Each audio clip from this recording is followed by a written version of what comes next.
हर क़िस्म जी तारीफ़ अल्लाह ताला जे हक़ में, सलात व सलाम तमाम अंबिया रसूल मथे, ख़ासि आख़िरी नबी मोहम्मद अरबी सल्लल्लाहु अलैहि वसल्लम मथे। हर महीने के पिंड जी जगह ते को न को तारीख़ में एज़ाज़ मिलियो आहे। रोज़े जे करे रमज़ान जी अहमियत वधई, उन ई महीने में क़ुरान मिलियो, उन ई महीने में क़द्र वारी राति, वरी रमज़ान पुठिया जेको महीनो अचे थो उन महीने खे एज़ाज़ मिलियो त ईद उन महीने में, तारीख़ में 12वां महीनो ज़ुल्हिज्जा हुर्मत वारो महीनो उनखे एज़ाज़ मिलियो त हज उन महीने में, क़ुर्बानी पर उन महीने में, मुहर्रम खे एज़ाज़ मिलियो, इस्लामी तारीख़ जो अव्वल महीनो थियो। अॼु 1446 रबीउल अव्वल तंहिंजो ॿियो हफ़्तो, रबीउल अव्वल महीने खे पाण कीअं एज़ाज़ मिलियो तंहिंजे बारे में ॻाल्हि कंदासीं। रबीउल अव्वल उहो महीनो आहे जंहिं महीने में नबी सल्लल्लाहु अलैहि वसल्लम पैदा थिया। सूमार जो ॾींहुं निकी पैदाइश जी तारीख़ जे किताबे में को पण इत्तिफ़ाक़ फिक्स यकीनी तारीख़ ठो सबूत न आहे। अहिड़ो दौर हो जंहिंमें मरण जनम तंहिंजो को ज़िक्र न आहे। अलगर्ज़ तारीख़ वारे वधारे ईअं लिखियो हुयो त आप सल्लल्लाहु अलैहि वसल्लम 9 रबीउल अव्वल जो हिन दुनिया में पैदा थिया। रबीउल अव्वल जो महीनो 9 तारीख़ वधारे तारीख़दान सीरत निगार इन तरफ़ विया आहिनि। अचो नबी सल्लल्लाहु अलैहि वसल्लम जे अचण मथे पाण सीरत खे यादि कयूं, प्यारे नबी सल्लल्लाहु अलैहि वसल्लम जे अचण खे यादि कयूं। पैदा थियो जॾहिं पाक पाण पियारो, मुंहिंजो मुरसल मेर मुचारो, सुहिणो सैयद सचो सुहारो, लॻो उभन में नींहं नकारो, 1400 ॾिस नूर नज़ारो, मुंहुं कुफार न थियड़ो कारो, मतो मजूसिन जे सिर मारो, आग उजाणी फिटल उतारो, हज़ारों साल होन उलचारो, सुको दरिया सावक सारो, कोट धुबी वियो किसरा वारो, थियड़ा 14 कुंगरा चूर, मुल्क मुहम्मद क्यों मामूर। आम इंसाने में किरड़े ते बद है, जे किरड़ो काफ़र है, इब्राहिम अलैहिस्सलाम वारी आग इन फूकूं ॾिने पे ई वीचारे उन ते बद रही। आम उर्फ़ आम में ॿई बदपा विधी है। इज़राइल नाले हिकिड़े मलाइक ते जे माण्हूअ खे मारे ई थो। ॾिसो, इसराइल हिकिड़ो मुल्क आहे, उहो अलॻि, इज़राइल फ़रिश्तो आहे, पाण मड़े चवंदा जे उहो आहे, पाण हक़ीक़त में इज़राइल फ़रिश्तो माण्हूअ खे मारे नथो, पाण रुॻी बद आहे। नंढड़े किताबे में 2 खे पिया पाढ़ियूं, उहो मलकुल मौत आहे, अलॻि आहे। टेई बद पाण ते आहे जे बनी पछम वारा रसूलुल्लाह खे नथा मञे। अचो अॼु जुमे जे ख़ुतबे में आप सल्लल्लाहु अलैहि वसल्लम जी सीरत, सूरत, अमल, मोहब्बत, नबीअ से इताअत, वफ़ादारी तंहिंजे बारे में ज़िक्र थिए। जाओ पाक रसूल रब्बानी, सुन्नत बीठल हो समदानी, कुंडी अखियुनि में कजल कानी, ज़ुल्फ़ सिंगारल पाक पेशानी, सीरत सूरत सब सुल्तानी, ही ता नबूअत जी निशानी, एॾो रहम मथज़ रहमानी, कौन रसियो सू शक शैतानी, ही सर कदमन ता कुर्बानी, जीअस जीअरे मिलियो जानी, जमंदे क्या हूँ हमद अकानी, दोस्त खुदा जे ई दस्तूर, मुल्क मोहम्मद के मामूर। नबी सल्लल्लाहु अलैहि वसल्लम जे अचण मथे कहिड़ी पांखे ख़ुशी है। मरहबा मुबारक मरहबा गोरे, सदक आयम सजण ओरे, करियां गोरूं गोहर गुलज़ार सिर सैयद मोहम्मद जे मलारियूं मारिफत लायूं बहारियूं बख़्शिश आयूं कंहिं रब रहमतन वसकार सिर सैयद मोहम्मद जे फिटी हर जा बुतन बाज़ी तलब तौहीद थई ताज़ी लॻा कलमो पढ़ण कुफ़ार सर सैयद मोहम्मद जे असल दीन तौहीद है हल जज़ाउल एहसान इल्लल एहसान एहसान जे बदिले एहसान ऐं तौहीद क़बूल कयो आके जन्नत मिलंदी फिटी हर जा बुतन बाज़ी तलब तौहीद थई ताज़ी लॻा कलमो पढ़ण कुफ़ार सर सैयद मोहम्मद जे जेको नबीअ जा विरोध हुआ मुखालिफ़ हुआ पाण हिकिड़ो ॾींहुं उन्ही खे कलमो पढ़णो पियो हिजाज़ी हो तुंहिंजूं हजरनि ॾिनियूं ते शाहिदियूं शजरनि बुतन ईमान आंदो यार सर सैयद मोहम्मद जे हो तेतिरे सखी इनखे हूत न चइजा हूत मच्छी खे चवाजे थो हूत न आहे होत आहे हिजाज़ी हो तुंहिंजूं हजरनि ॾिनियूं ते शाहिदियूं शजरनि बुतन ईमान आंदो यार पथर पर नबीअ खे सलाम कंदा पिया हुआ यतीमन साण यारे नबी सल्लल्लाहु अलैहि वसल्लम जे अचण मथे यतीमन साण यारे ग़रीबन साण गमखारी पिया के बुयूतन जा ॿार सर सैयद मोहम्मद जे शफ़ात साण उन महंदा न अड़िया उम्मती रहंदा जिनी ईमान आंदो यार सर सैयद मोहम्मद जे नबी सल्लल्लाहु अलैहि वसल्लम शफ़ातुल कुबरा जा हक़दार आहिनि शफ़ात क़यामत वारे ॾींहुं नबीअ जे हथ में जाए पर शफ़ात उन लाइ कंदा जेको इख़लास अने मोहब्बत थी ला इलाहा इल्लल्लाह मुहम्मद रसूलुल्लाह पढ़ाईंदा चङनि चारई ॾिसियूं वासियूं पसी अहमद पुनियूं वासियूं सदक सदके सदक सद बार सिर सैयद मोहम्मद जे नबी रहमतुल लिल आलमीन नबी इमामुल अंबिया नबी खातिमुर रसूल नबी मुज़म्मिल मुदस्सिर नबी शफ़ातुल कुबरा जो हक़दार नबी लिवाउल हम्द जो मालिक नबी मक़ाम महमूद जो धणी उहो नबी जंहिंजे बारे में अल्लाह फरमाए वरफ़अना लक ज़िक्रक ऐं मोहम्मद मुस्तफ़ा सल्लल्लाहु अलैहि वसल्लम आजो मूं ज़िक्र ऊंचो आहे बुलंद कयो आहे बेशक अल्लाह जा ऐसा न थिया आलम उजारिया तो अची 100 फिटल सालन संदा सरवर सुधारिया तो अची दुनिया जी हालत ख़राब हुई कंहिं सुधारो आंदो दुनिया में कंहिं तौहीद आंदी कंहिं अमन अने अदलो इंसाफ़ आंदो उहो मोहम्मद सल्लल्लाहु अलैहि वसल्लम ई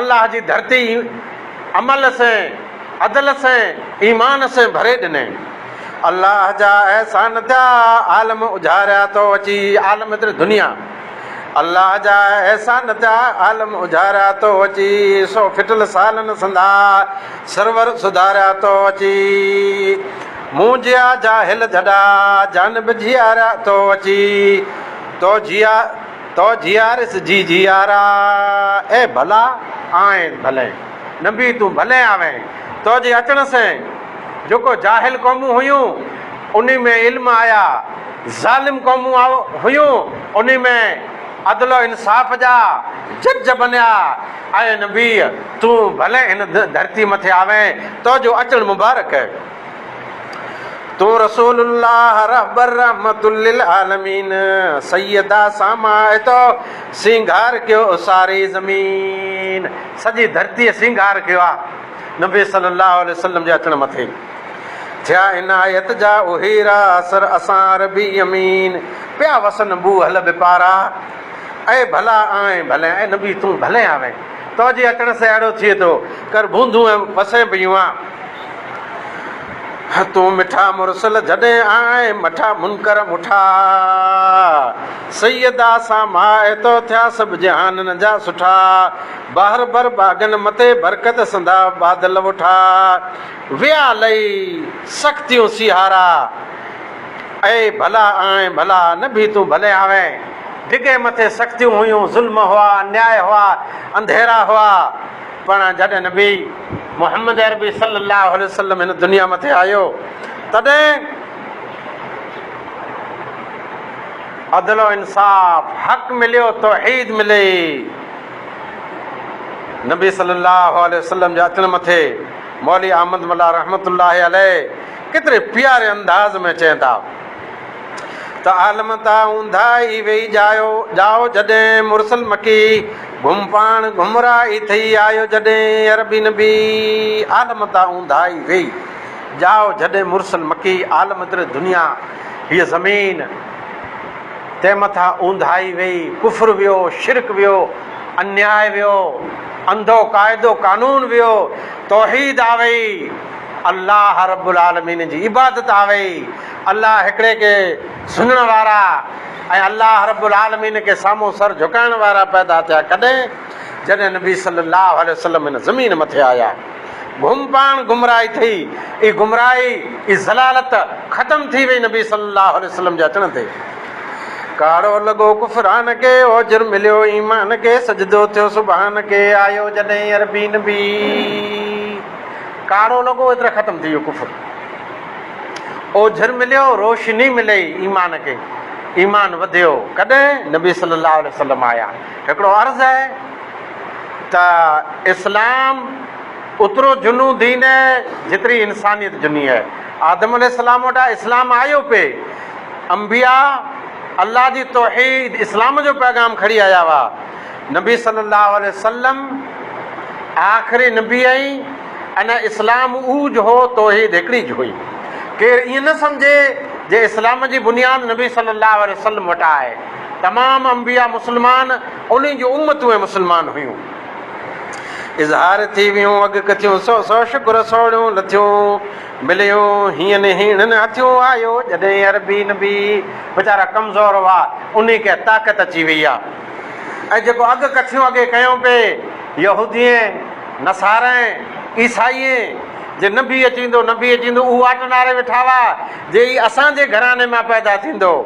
पण ई नबी मके में पैदा थियो, कुरैशी घराने में पैदा थियो, जंहिंजो प्यारो नामे नामे इस्मे ग्रामी मोहम्मद बिन अब्दुल्ला बिन अब्दुल मुतलिब बिन हाशिम बिन अब्दुल मुनाफ बिन कुसै बिन किलाब बिन मुर्रा बिन गाब बिन लोही बिन फार बिन मालिक बिन नज़र बिन किनाना बिन मुदरिका बिन इलियास बिन मुज़र बिन नज़ार बिन महाद बिन अदनान। नबी सल्लल्लाहु अलैहि वसल्लम ॾाढे अदनान सूदीअ पिंड जी पीढ़ी नसब सुणाए में त उतरे सिधी पाण पाण यादि रखियो खपे। पण पाण त ॿ 3 ॾोसल में मथे बि मुंझी पऊं जे हिन जो ॾाढो कयो आहे, हुन जो ॾाढो कयो आहे। त नबी सल्लल्लाहु अलैहि वसल्लम मके में पैदा थिया, हाशमी घराने में पैदा थिया, कुरैशी घराने में पैदा थिया। यहूदी नसारा वाट नारे वेठा हुआ जे इहा असां मां पैदा थींदो।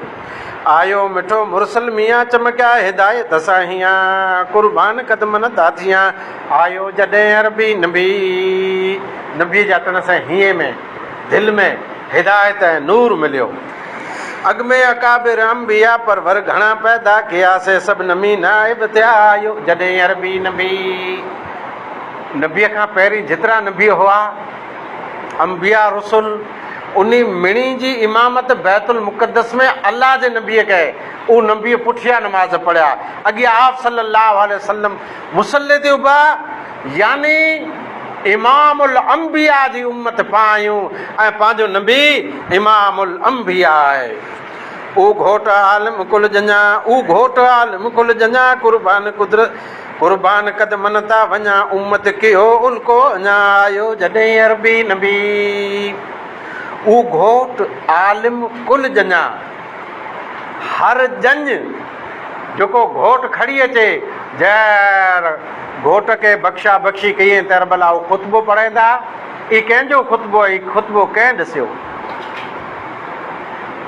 हर नमाज़ ते जेको आवाज़ थी थो, वरफ़ाना लक ज़िक्रक अशहदु अन्न मुहम्मद रसूलुल्लाह, बांगो जे गवाही ॾिए थो, ऐं गवाही ॾियां थो जो अल्लाह जे सिवा केरु माबूद न आहे। उते इहा पण बांगे जी गवाही आहे, जंहिं गवाही ॾियां थो मोहम्मद अरबी सल्लल्लाहु अलैहि वसल्लम अल्लाह जो आख़िरी रसूल आहे, सचो रसूल आहे। हर घोट जैर जित जॾहिं उनजी निकाह थिए थी त मोहम्मद सल्लल्लाहु अलैहि वसल्लम जो ख़ुतबो ॾिसियल उते पढ़े में अचे थो। नबी सल्लल्लाहु अलैहि वसल्लम जो ज़िक्र हर महफ़िल में थिए थो। ऊ घोट आलम कुल जञा कुर्बान कद मन ता वञा उम्मत कियो उल्को अञा। उल्को एतिरे इंतज़ार उसीड़ो इंतज़ार में हुआ। नबी सल्लल्लाहु अलैहि वसल्लम तमामु इंसान जा नबी आहिनि। मुंदो सम्झजा उम्मत हिकिड़ी उहो उम्मत आहे जंहिं नबीअ खे मञियो नबी सल्लल्लाहु अलैहि वसल्लम उन जी तरफ़ पण अलाह हलाए अने ऊ जंहिं नबीअ खे मञियो न आहे नबीअ जो इनकार कयूं था उन जी तरफ़ पण अलाह ताला नबीअ खे हलाए। ख़ासि करे न सम्झे जे नबी पंहिंजो आहे सिर्फ़ु मुस्लमान जो।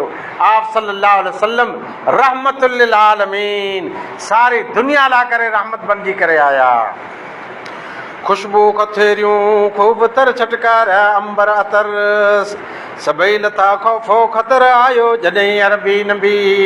हर तरफ़ खुशियूं ऐं खुशबू फैली वियूं जॾहिं नबी सल्लल्लाहु अलैहि वसल्लम आया। हीरन कयूं हुबकारियूं वरतियूं गुलन गुलज़ारियूं बरसिया शहर बाज़ारियूं आयो जॾहिं अरबी नबी। नबी सल्लल्लाहु अलैहि वसल्लम जे अचण मथे ख़ुशीअ जी इंतिहा न आहे। नबी सल्लल्लाहु अलैहि वसल्लम जो दुनिया में अचण रहमत जो बाइस है अने पाला अल्लाह जो वॾो फज़ल आहे जे अल्लाह ताला पांखे आख़िरी नबी मोहम्मद सल्लल्लाहु अलैहि वसल्लम जा उम्मती बनाए। ऊ नबी जेको हिकिड़ो ॾींहुं आसमाननि जो सैर करे थो अल्लाह आसमाननि जो सफ़र कराए थो। कयो सैर उब अफ़ज़ल उमी गोहर ॾिठा गुलशन घुमी मिलिया मलाइक हथड़ा चुमी आयो जॾहिं अरबी नबी। हिते नबीअ खे उम्मी चए में आयो। उम्मी एतिरे अनपढ़ क़ुरान में अल्लाह ताला पण उम्मी चए यानी नबी सल्लल्लाहु अलैहि वसल्लम पढ़ियल लिखियल न हुआ।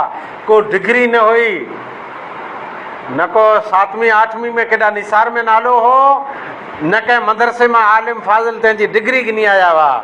पण अल्लाह ताला सीना खोले ॾिने सीने में नूर भरे ही इल्म ही दीन ही इरफान हर तरह जी नेमत नबी सल्लल्लाहु अलैहि वसल्लम खे ॾेई ॾिठे। पोइ नबीअ जे अचण मथे घोला घणा गम खार तां जा थिया आज़ार खां सरखा वीहन सरदार सां आयो जॾहिं अरबी नबी। नबी आयो त ऊंच नीच जा मड़ा क़ाइदा ख़तम थी विया। मामूली घोलो गुलाम पण वॾे कुरैशीअ भेरो उभी करे उन्हनि जी सफ़ में मिली करे नमाज़ पढ़ी सघियो। नबी सल्लल्लाहु अलैहि वसल्लम जे दस्तरखान मथे घोला गुलाम पण भेरा वेही मानी खाधो खाई सघिया। ऊंच नीच मड़ा ख़तम। नबी सल्लल्लाहु अलैहि वसल्लम जॾहिं आया घोला घोला घणा गमखार तां आजा थिया आज़ार खां सरखा वीहन सरदार सां आयो जॾहिं अरबी नबी। पोइ ज़ेरो ज़बर ज़ालिम थिया सरकश वरी सालिम थिया अणजाण मां आलिम थिया आयो जॾहिं अरबी नबी। ई ज़ेरो ज़बर थिया एतिरे ख़तम थी विया। ज़ेर अखर मथे वेती ज़बर हेठि वेती मथला हेठि थी विया। हेठि थी विया यानी इन वारो ज़ुल्म ख़तम थी वियो। दादागिरी पूरी थी वई। कॾहिं जॾहिं नबी सल्लल्लाहु अलैहि वसल्लम आया। ज़ेरो ज़बर ज़ालिम थिया ज़ालिम थींदा ज़ेरो ज़बर खलास बर्बाद। सरकश वरी सालिम थिया सरकश हुआ। ऊ नबी सल्लल्लाहु अलैहि वसल्लम मथे कलमू पढ़ी करे ॿियनि जूं इज़तूं ऐं इस्मतूं बचाए लाइ करे पिंड जी ज़िंदगी ॾिनो। जंहिं माण्हुनि जूं इज़तूं ऐं इस्मतूं लुटाए में सारो पिंड जो सरमायो ज़िंदगी जो ख़तमु करे छॾियो हो। ऊ सरकश वरी सालिम थिया अणजाण मां आलिम थिया। जंहिंखे कीअं हिन ते आयो हीअ आंगूठा छाप हुआ। ऊ क़ौम जा इमाम थिया। उन क़ौम खे दर्स ॾिनो उन क़ौम खे सबक़ ॾिनो उन अदल ऐं इंसाफ़ जा झंडा बुलंद कयूं उन अलाह जी हिकिड़ाईअ जा वञी नारा नगारा बुलंद कयूं। जंहिंखे आयो कीअं हिन ते अणजाण मां आलिम थिया कॾहिं आयो जॾहिं अरबी नबी। पोइ हाणे पियो पां मथां मुंदो बिगड़ियल घणा बुनियाद खां आबा खां अजदाद खां आमेज़ थिया इरशाद खां आयो जॾहिं अरबी नबी। अरबनि जी हिकिड़ी ख़सलत हुई, ख़ासी न हुई, उहे जेकॾहिं विढ़ंदा हुआ त वरे जा वरे पोइ ई वेड़ जारी रखंदा हुआ, मरी वेंदा हुआ, वरी इन जा बचा पैदा थींदा हुआ, तैर उहे पिया वैर गिनंदा हुआ। अहिड़ा बिगड़ियल घणा बुनियाद खां शुरू वटां अॼु बिगड़ियल हुआ, आबा खां अॼु दाद खां पे ॾाॾे वटां जेको बिगड़ियल हुआ, आमेज़ थिया इरशाद खां। पर जॾहिं नबीअ जो हुकुम आयो, क़ूलू ला इलाहा इल्लल्लाह तुफ़्लिहू, ऐं ला इलाहा इल्लल्लाह पढ़ो कामयाब थी वेंदा, ला इलाहा इल्लल्लाह जो इक़रार कयो जी तव्हांजी आहे, तैर पिंड जूं मड़े वीड़ी झगड़ा हिकिड़े पासे फिगाए, आमेज़ थिया इरशाद खां, तैर मड़े पिंड में गॾिजी भा थी विया। कॾहिं? जॾहिं नबी सल्लल्लाहु अलैहि वसल्लम आया, चौॾस चंगेरी चाल थी, ख़लक़त सॼी ख़ुशहाल थी, आला अरब जी ॻाल्हि थी, आयो जॾहिं अरबी नबी। हिकिड़े गैर मुस्लिम किताब लिखियईं, तंहिंमें 100 दुनिया जा क़ीमती इंसान, उन मां अवल नंबर ॾिनई त नबी सल्लल्लाहु अलैहि वसल्लम खे ॾिनई। त चौॾस चंगेरी चाल थी, ख़लक़त सॼी ख़ुशहाल थी, आला अरब जी ॻाल्हि थी। नबी सल्लल्लाहु अलैहि वसल्लम जो नालो जॻह जॻह ते हर कंहिंजी ज़बान में पियो अचे हा, मुहम्मद सल्लल्लाहु अलैहि वसल्लम। ॾींहुं राति कलाकनि जा कलाक अहिड़ो को लम्हे जो लम्हो नथो वञे जिते नबी सल्लल्लाहु अलैहि वसल्लम जो ज़िक्र न थिए। हदीसूं च दर्स आहे, वरी जेको क़ुरान जी तिलावत करे, वरी जेको ज़िक्रो अज़कार करे, ई ज़िक्रो अज़कार कंहिं ॾसियो? मुहम्मद सल्लल्लाहु अलैहि वसल्लम त पाण खे ॾसियो आहे। सदका सलातूं सौम सभु क़ाइम थिया, क़ौम सभु आसियूं पुनियूं हलियूं, मसबु आयो जॾहिं अरबी नबी। ही निमाज़ूं, ही रोज़ा, ही सदका, ही ख़ैरात कंहिं सिखाया? अल्लाह मथां हुकुम नाज़िल कयईं, मुहम्मद अरबी सल्लल्लाहु अलैहि वसल्लम प्रैक्टिकल करे ॾसे जे हीअं नमाज़ पढ़ो, हीअं रोज़ो रखो, हीअं सदको ॾियो। ठहरियूं ज़कातूं माल ज़र कारण ग़रीबनि जे गुज़र, थियड़ा निमाणिन ते नज़र आयो जॾहिं अरबी नबी। पोइ अहिड़ा उसूल क़ाइमु थिया, जेको हीणा रहिया, ग़रीब रहिया, लाचार रहिया, ॾियो ज़कातूं उन खे। ई नियम कंहिं नाज़िल कया? अलाह आसमान तां नाज़िल कयईं ऐं पाण ते नबी सल्लल्लाहु अलैहि वसल्लम पुॼायूं। आतिश उजाणी पारसी हुई जा, अंधनि लहे आरसी, रहमत ख़ुदा हर जा रसी। उर्दू वारा हिन खे पढ़ंदा आतिश, ऐं सिंधी में पढ़ंदासीं आतिश, एतिरे आग टांडो भाए। आतिश उजाणी पारसी हुई जा, अंधनि लहे आरसी, रहमत ख़ुदा जी हर जा रसी। आयो जॾहिं अरबी नबी।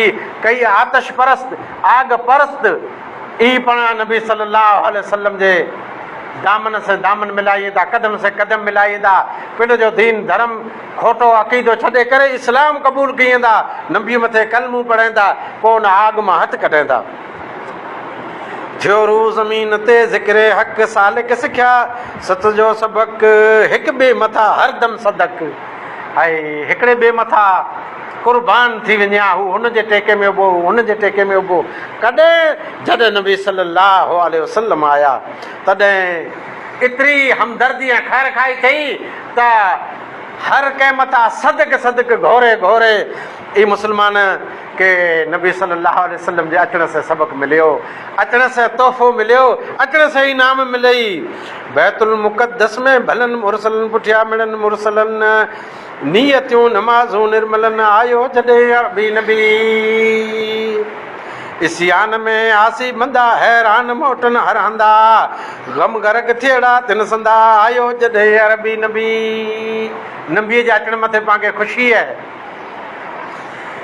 आगे वॾा एहसान क्या मुश्किल मिड़न आसान थिया, अहमद मथा अरमान विया, आयो जॾहिं अरबी नबी। अल्लाह जा एहसान ई जे मुहम्मद सल्लल्लाहु अलैहि वसल्लम दुनिया में नाज़िल थियो। हालांकि पहिरीं ॿिया घणा नबी आया, उहे अल्लाह जो एहसान, पर नबीअ जी नबूअत क़यामत सूदी हूंदी आहे। 100 गुण साहिब रब सगोरे, हरगिज़ पहुचो हिकु न थोरे, उछल इनायत सभ का ओरे, सदके सदके घोरे घोरे, आयम मीर मोहम्मद शाह। नबी सल्लल्लाहु अलैहि वसल्लम जो अचणु उम्मत लाइ वॾो सदको आहे, वॾी नेमत आहे। जां तूं घुरजांइ जन्नत जाने, ता मंझ पाक रसूल रब्बानी, जंहिंजे मुंहं में नूर निशानी, जंहिंजी सीरत सूरत सभु सुल्तानी, जेको सरवर सभनि जो सरदार। उहो नबी आयो मीर मोहम्मद घोट, जाओ जामन जो जामोट, प्रियम आए थी पालोट, ख़ुशि थई खलकत वेई खोट, वण टण वासिया थी वण फोट, चढ़ियो चाह मुंहिंजा ॾेई चोट, किसरा जो पण किरई कोट, अहिड़ो अरबी सो अणमोट, कहर कंबाया कुल कुफरान, वञा कुरैशियता कुर्बान, अहिड़े नबीअ मथा कुर्बान। 9 रबीउल अव्वल जो नबी सल्लल्लाहु अलैहि वसल्लम पैदा थिया, 12 जो वफ़ात करे विया, त 9 ॾह 11 12 न बिरियासीं। नबी सल्लल्लाहु अलैहि वसल्लम पैदा थिया 9 रबीउल अव्वल जो, पोइ 63 सियारा गुज़रिया, 63 ऊन्हारा गुज़रिया, 63 वठा गुज़रिया, 63 फेरा लुखूं लॻियूं हुयूं, मुंधाता मींहं आया हूंदा, 63 वरे पुठियां फिरी जहिड़ा रबीउल अव्वल आयो त 12 रबीउल अव्वल जो नबी सल्लल्लाहु अलैहि वसल्लम वफ़ात करे विया। त करो नबी सल्लल्लाहु अलैहि वसल्लम जी वफ़ात वारो ॾींहुं, तंहिं मथे जशन ऐं तक़रीब मनाइण ई पंहिंजो दिलि गवारा कंदो। जिन ॾींहुं मदीने जे अंदरि गम अने मातम तंहिंजो मंज़र हो, उमर फारूक जहिड़ा पण 12 रबीउल अव्वल वारे ॾींहुं होश छॾे करे चयूं त जेको चवंदो नबी वफ़ात करे वियो उनखे आउं मारे विझंदुसि। अबू बकर सिद्दीक़ सम्झाए, क़ुरान जी आयत पढ़ी तसल्ली ॾिनई। 12 रबीउल अव्वल अने ही 12 रबीउल अव्वल जो झंडा लॻाइणा, झंडा त मेड इन पाकिस्तान ई, जेको हैर आया आई 20-25 वरे थिया तंहिंखां मोहंदई झंडा हुआ न। 12 रबीउल अव्वल वारी ईद नबी सल्लल्लाहु अलैहि वसल्लम जी वफ़ात वारे ॾींहं जी ईद, तंहिंजी शुरूआत 3 सदीअ जी आहे। न नबीअ जे ज़माने में, न अबू बकर सिद्दीक़ जे दौर में, न उमर फारूक जी खिलाफ़त में, न उस्मान गनीअ जे 12-13 वरनि जी हुकूमत में, खुलफा राशिदीन जे दौर में, खैरुल कुरून जे दौर में, सहाबा इकराम जे ज़माने में, ताबईन जे ज़माने में इहे जश्न, ईद, झंडो, इहे वफ़ात नबी सल्लल्लाहु अलैहि वसल्लम मथे कोई तक़रीब ज न हुई, बल्कि फातिमी शियो अरबिल जो बादशाह मलिक मुज़फ़र उन 4ठी सदी यानी 400 वरे पुठियां ई कढे 300 सदियूं 300 वरे 3 सदियूं गुज़री चुकियूं हुयूं, 4ठी सदी जे हले पे तैर ई तक़रीब कढे त करो। खैरुल कुरून जे ज़माने में जेको कमु न हो, सहाबा किराम जे दौर में कमु न हो, नबी सल्लल्लाहु अलैहि वसल्लम जे ज़माने में अमल न हो, ई दीन बनी सघे थो? हर नई चीज़ दीन इस्लाम जे अंदरि बिदत है, ने बिदत कोई ख़ासो कमु न आहे। नबीअ से मोहब्बत, नबीअ जे फरमाने मथे अमल, नबीअ से मोहब्बत, हदीसें के सीने से लगाइण, नबीअ से मोहब्बत, नबीअ वारी ज़िंदगी अपनाइण, बस इन चंद ॻाल्हि मथे। वाखिर दवाना अल्हम्दुलिल्लाहि रब्बिल आलमीन।